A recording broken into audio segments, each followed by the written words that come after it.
Yes, this is Provia 100F, and I want to chat to you about it. Welcome back to the channel. You see, over the past couple of months, I've shot a lot of film.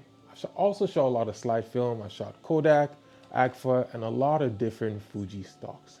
But the number one film stock that I always keep gravitating back towards is this Provia 100F. It's become my go-to and my favorite film stock to shoot under any conditions. Whether you're new to film photography or you've been shooting film for a number of years, you've definitely or probably, I hope, heard about Provia 100F. And in this video, I want to chat to you a little bit of history about Provia, talk to you about the price, and also chat to you about 3 things you ought to know if you're going to be shooting a roll of Provia 100F. Now, over the past couple of months, I shot it in 35, 120, and large format, so I have a lot of thoughts to share with you. So let's dive right into this one. Fuji introduced Provia as part of their professional slide film lineup. It was meant to complement their Velvia line of Velvia 50 and Velvia 100. It was designed to offer a versatile medium speed option for photographers looking for accurate colors, fine grain, and balanced contrast.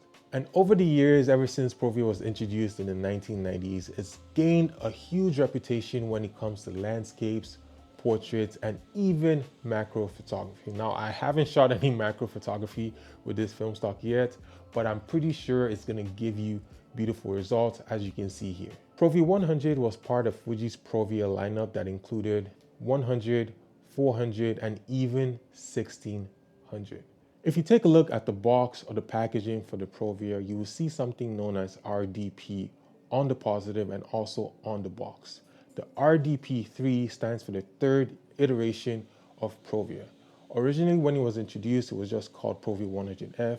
Then there was Provia 100F RDP2, and now the ones you buy in the stores are RDP3. Those just stand for the iterations that Fuji did when it comes to making this product what it is today. Now, as far as I know, I don't know what the RDP officially stands for.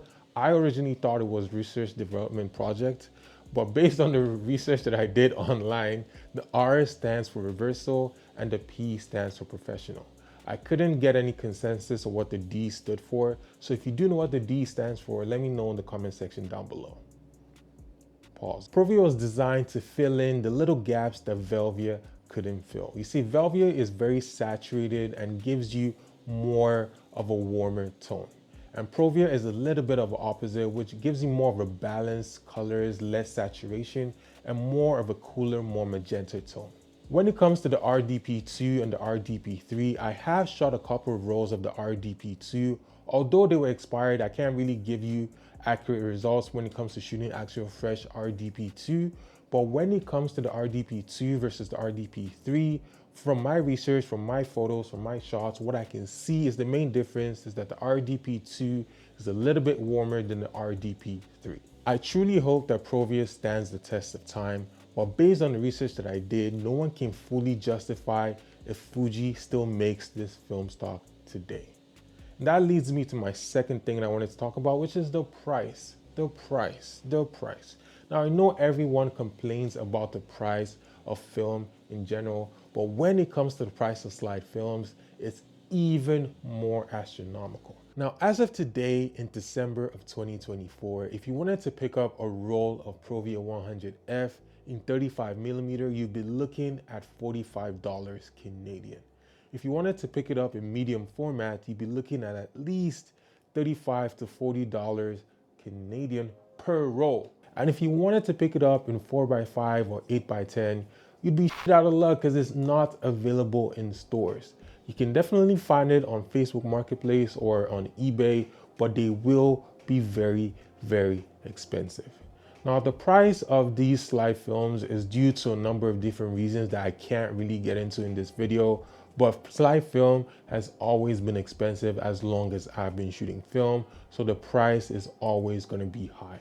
Unless somebody out of nowhere starts making a lot of slide films, the price will consistently be higher than regular color negative film and definitely more expensive than shooting black and white film. As I said previously, over the past couple of months, I've shot a lot of different rolls of Provia 100F. I shot it in 35, 120, and large format 4x5. I'm going to be showing you some of the images that I shot over the past couple of months, and I'm going to share with you some of my thoughts when it comes to these images.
Taking a look at these images, I'm just falling even more in love with Provia 100F. When I take a look at the slides on the light table, when I take a look at the scans, when I nail exposure, when I'm shooting with this film stock, the images just look beautiful.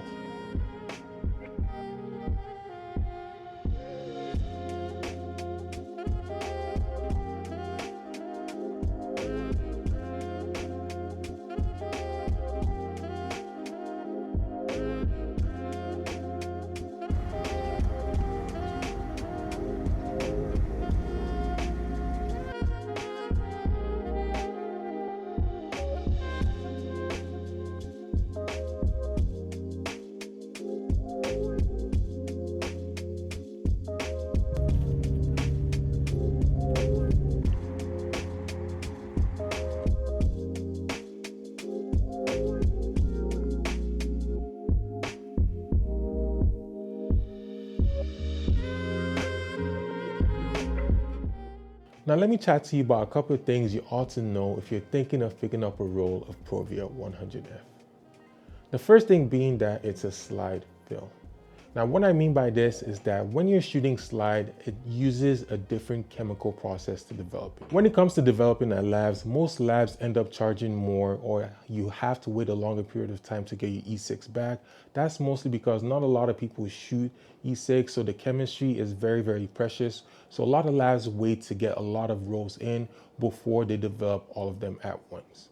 Another thing to note about slide film is that you have to nail your exposure. When it's rated at 100, you have to rate your scene at 100. You have to get used to metering. If you use your camera light meter, you have to follow it to a T. Don't overexpose it a little bit like you do with color negative, and don't underexpose it a bit because you will get bad results. I've spoken a little bit in the past about slide film. I'm going to put a link up here for you to check out so you can get to know more about shooting slides and why I love slide film so much. The second thing, which is one thing I really love about Provia, is the vibrant yet natural colors. Now taking a look at some of these images, you see how the reds, the greens, the blues, and every color is just where it's supposed to be at. Now, when you think about slides, you need to be thinking about it as it's a visual representation of the world on this positive. Now, most film stocks or other film stocks tend to turn colors a certain way, more green, more blue, more yellow. But when it comes to shooting with Provia, you are getting a visual representation of the world. It's not too vibrant, it's not too sharp. If anything, it's actually really sharp. Sometimes it can look a little bit digital. But taking a look at the slide positive on the light table, and when you look at it through a loophole, it just gives you beautiful results that you can't get with any other film stock. The third thing you ought to know when it comes to Provia 100F is that it does last very well when expired. Would you believe me if I told you that 90% of all the shots that you've seen here were all shot on expired Provia 100? Because it's true, a lot of these shots, in fact, 4 out of every 5 shots you've seen here was shot on expired Provia 100F.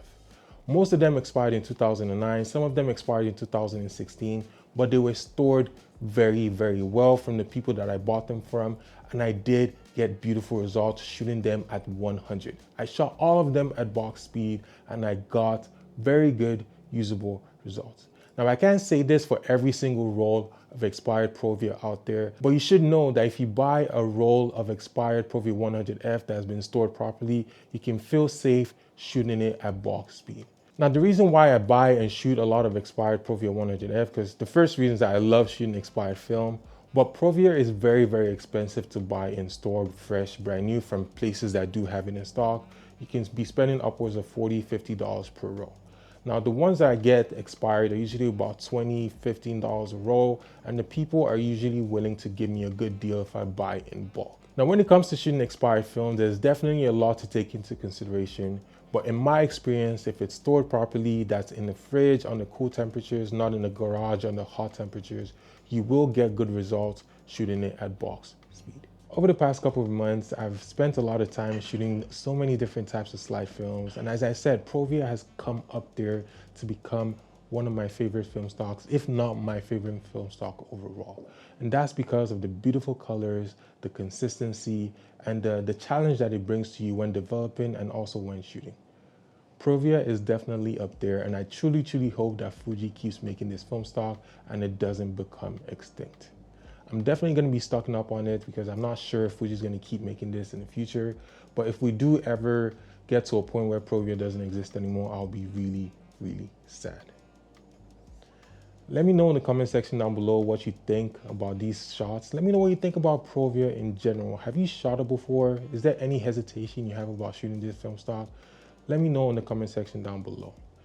If you're not following me on Threads, I spend a lot of time there in between these videos talking to people about my love for film photography, sharing some of the results that I get in between, and just chatting overall. So make sure you're following me on Threads.